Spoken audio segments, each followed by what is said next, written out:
நம்முடைய தமிழக முதல்வர் திரு ஸ்டாலின் அவர்கள் இதில் கூடுதலாக கவனம் செலுத்த வேண்டும். இல்லை என்றால் இந்த ஆட்சிக்கு மிகப்பெரிய அவப்பெயர் வந்து கொண்டிருக்கிறது. அது மக்களுடைய மனதில் மாறாத ஒரு கரையாக மாறிவிடும்.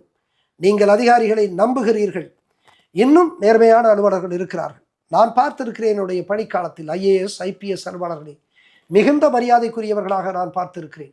தீரத்தோடு நெஞ்சுரத்தோடு நேர்மையாக மனசாட்சியோடு செயல்படக்கூடியவர்களை நான் பார்த்திருக்கிறேன். அவர்களுக்கு என்னுடைய மரியாதைகள். ஆனால் அவர்கள் இன்றைக்கு அபூர்வமாக போய்விட்டார்கள். யாராவது நீங்கள் குறிப்பிட்டால் அவருக்கு நான் வணக்கம் செலுத்த நான் தயாராக இருக்கிறேன்.